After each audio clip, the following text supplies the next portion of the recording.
আসসালামু আলাইকুম। কেমন আছেন সবাই? আশা করি সবাই ভালো আছেন। তো ইতিমধ্যে আপনারা এসএসসির রেজাল্ট সবাই পেয়ে গেছেন। দেখছেন কি অবস্থা এসএসসি রেজাল্টের। তো এসএসসিতে কিন্তু দুইটা সাবজেক্টে সবথেকে বেশি সমস্যা। অল ওভার যত স্টুডেন্ট আছে সবার ভিতরেই দুইটা সাবজেক্টে খুবই সমস্যা, ম্যাথমেটিক্স অ্যান্ড ইংলিশ। অর্থাৎ গণিত আর ইংরেজিতে সবাই খারাপ করছে, যারা ফেল করছে আর কি। এবং যারা পাসও করছে তারাও খারাপ করছে এই দুইটা সাবজেক্টে।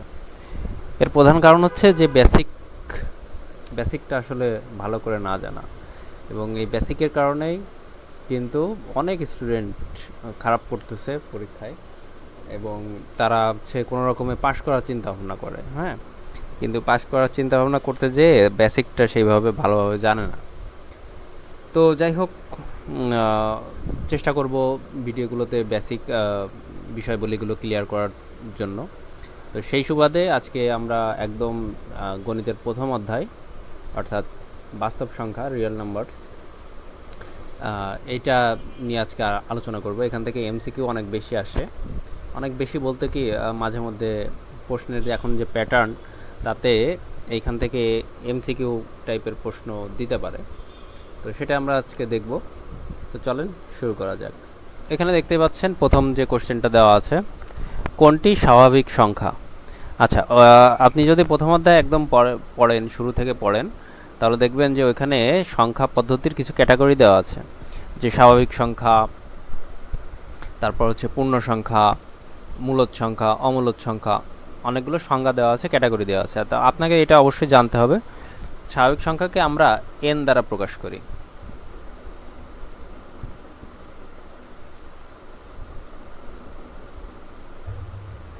স্বাভাবিক সংখ্যাকে আমরা এন দ্বারা প্রকাশ করি, এন দ্বারা।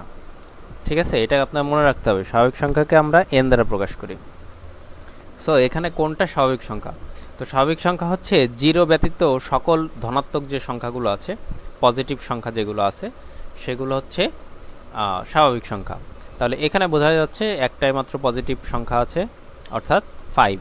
তাহলে এটাই আমাদের অ্যান্সার, নিচে অ্যান্সার অবশ্যই দেওয়া আছে। আচ্ছা, তাহলে স্বাভাবিক সংখ্যা আমরা বুঝতে পারছি। এটা কিন্তু মনে রাখতে হবে, শূন্য ব্যতীত সকল পজিটিভ সংখ্যাই হচ্ছে স্বাভাবিক সংখ্যা।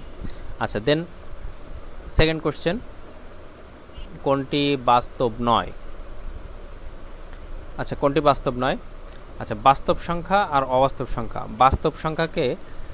বাস্তব সংখ্যাকে আমরা আর দ্বারা প্রকাশ করব, অর্থাৎ রিয়েল নাম্বার।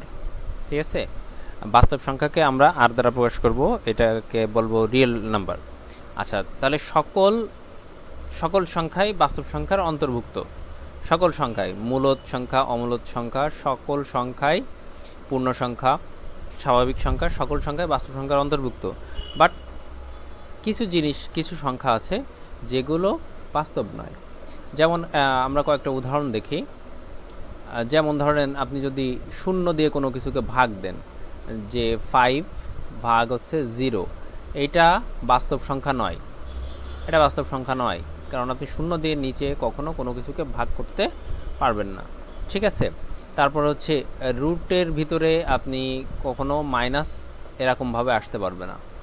ঠিক আছে, এটা বাস্তব না। তাহলে এই জিনিসগুলো বাদে, এবং আরেকটা জিনিস আছে, সেটা হচ্ছে ইনফিনিটিভ, অর্থাৎ অসীম। এই যে চিহ্নটা, ইনফিনিটি চিহ্ন, এই চিহ্নটা এটা বাস্তব না। ঠিক আছে, তাহলে এখানে দেখেন ইনফিনিটিভ আছে ঘ নম্বরে। তাহলে কোনটি বাস্তব নয়? অবশ্যই ইনফিনিটিভ। আর সকল সংখ্যা পৃথিবীতে যা কিছু আছে, এইগুলো বাদে যা কিছু আছে সবগুলোই হচ্ছে আপনার বাস্তব। ওকে, পরবর্তী কোশ্চেনটা দেখেন, বলছে √2 কী ধরনের সংখ্যা?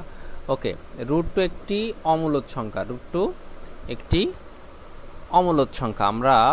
আপনি প্রথম অধ্যায়ে দেখবেন √2, √3, √5, √7, এগুলো সব হচ্ছে অমূলদ সংখ্যা।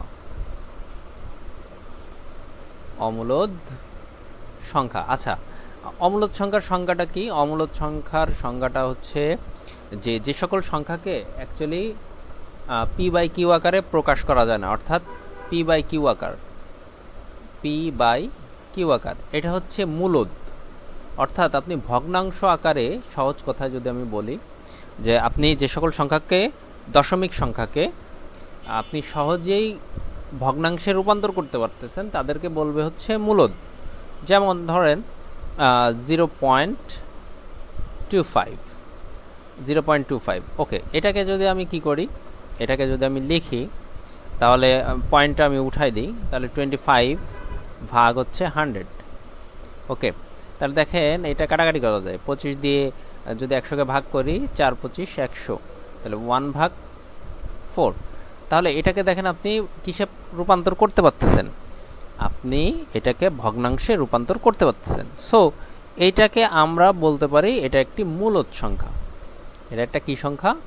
মূলদ সংখ্যা, অর্থাৎ এটাকে পি বাই কিউ আকারে কি করা যায়, রূপান্তর করা যায়।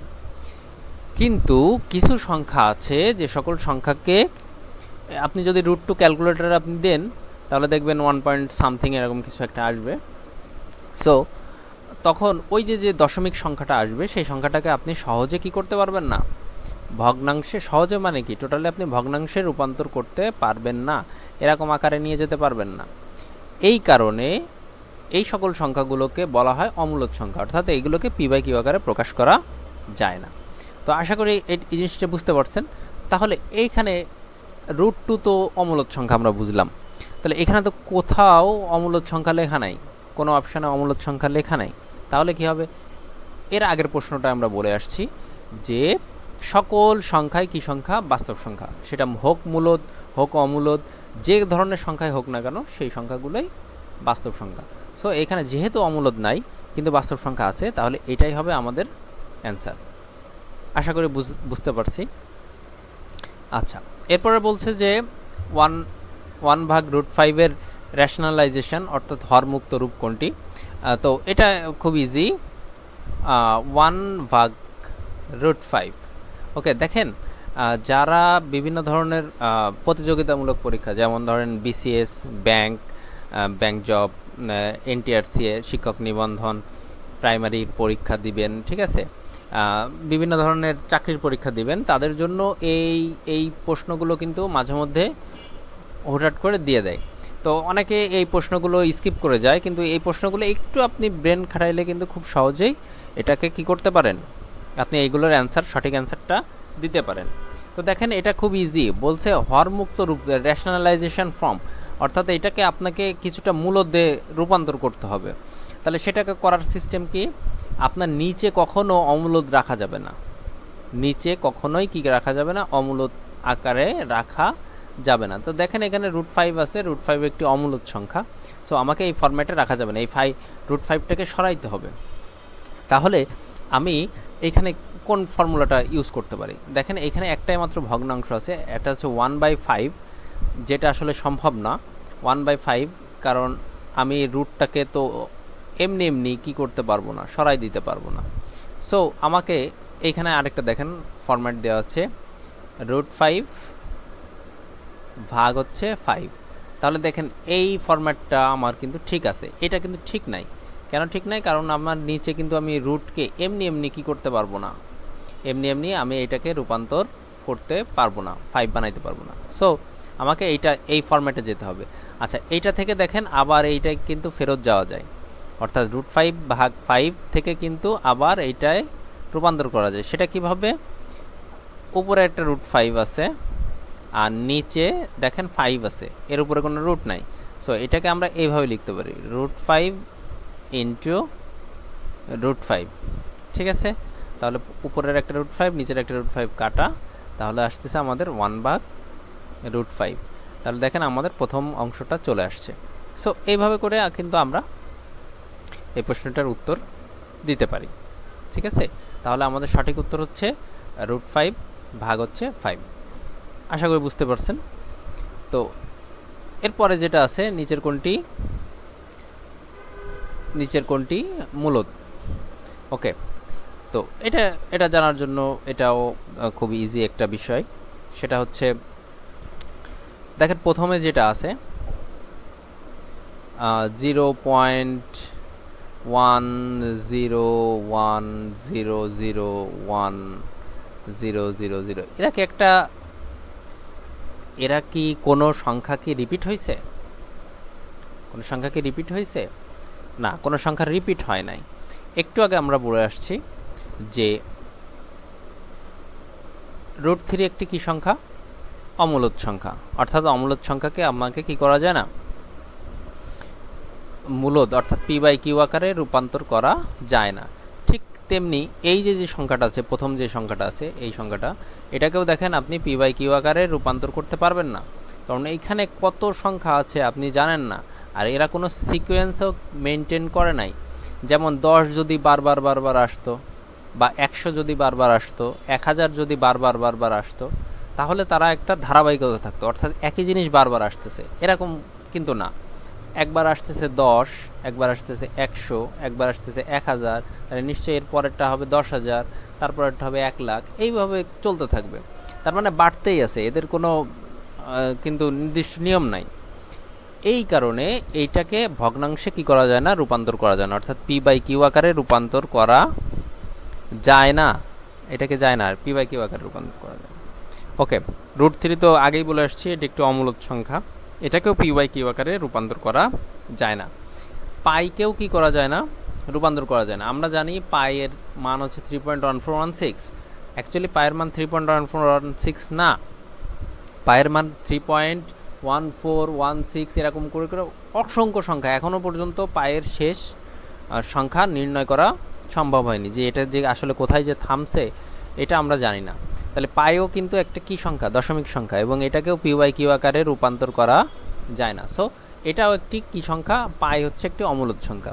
তাহলে বাকি থাকলো কি, বাকি থাকলো এই সংখ্যাটা, অর্থাৎ 0.33333। আপনি সারাদিন ধরে লিখতে থাকেন, কোনো সমস্যা নাই। ওকে, সকল সংখ্যায় দেখেন একরকম, দশমিকের পরে একটা সংখ্যা বারবার কি হচ্ছে, রিপিট হচ্ছে। সো এইটাকে আমরা কি লিখতে পারি, এরকম লিখতে পারি 0.3 তার মাথার উপরে পৌনঃপুনিক, অর্থাৎ এই সংখ্যাটা যার উপরে পৌনঃপুনিক থাকবে সেই সংখ্যাটা বারবার কি হইতে থাকবে, রিপিট হইতে থাকবে।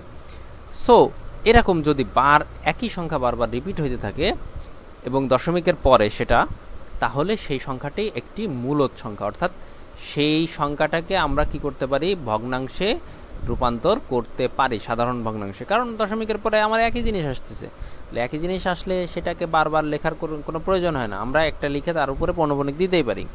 তাহলে সকল পৌনঃপুনিক যুক্ত সংখ্যা অথবা দশমিকের পরে যদি একই সংখ্যা বারবার রিপিট হয়, তাহলে সেই সংখ্যাটাকে আমরা বলবো হচ্ছে মূলদ সংখ্যা। ঠিক আছে, তাহলে এখানে আমাদের অ্যান্সার হচ্ছে 0.33, এটা হচ্ছে আমাদের মূলদ সংখ্যা। ওকে, এরপরে যদি আমরা দেখি সাধারণ ভগ্নাংশ কোনটি, এটা এসএসসি ক্যান্ডিডেটদের আসলে অনেক বেশি আসে, এসএসসি পরীক্ষার্থী এবং হচ্ছে যারা পড়তেছে 9-10-এ যারা পড়তেছে, তো তাদের জন্য এটা গুরুত্বপূর্ণ, এটা অনেক সময় পরীক্ষায় আসে।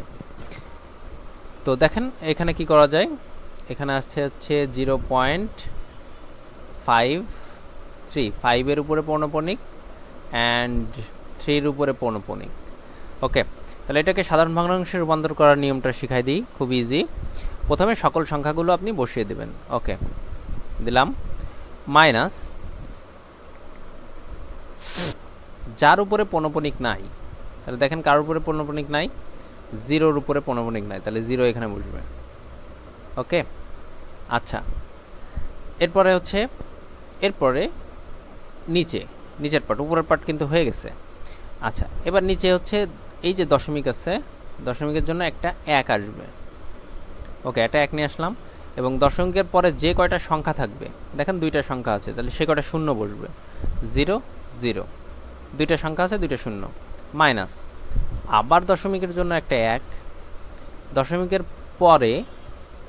পরে এটা খেয়াল রাখতে হবে, দশমিকের পরে পৌনঃপুনিক ছাড়া কোনো সংখ্যা আছে কিনা, পৌনঃপুনিক ছাড়া কোনো সংখ্যা আছে কি না, দেখেন কোনো সংখ্যা নাই। সো আমাদের 1 থেকে যাচ্ছে। যদি পৌনঃপুনিক ছাড়া কোনো সংখ্যা থাকতো, তাহলে এখানে একটা করে শূন্য বাড়তো, যে কটা থাকবে সে কটা শূন্য বাড়তো। ওকে, আচ্ছা তাহলে এই তো হয়ে গেছে আমাদের। তাহলে 53 থেকে যদি আমরা 0 বাদ দিই তাহলে আমরা পাচ্ছি 53, অ্যান্ড নিচে যেটা আছে 100 থেকে যদি আমরা 1 বাদ দিই তাহলে আমরা পাবো 99। তাহলে দেখেন আমাদের অ্যান্সার হচ্ছে 53 ভাগ হচ্ছে 99, এটা হচ্ছে আমাদের অ্যান্সার। ওকে, আচ্ছা পরে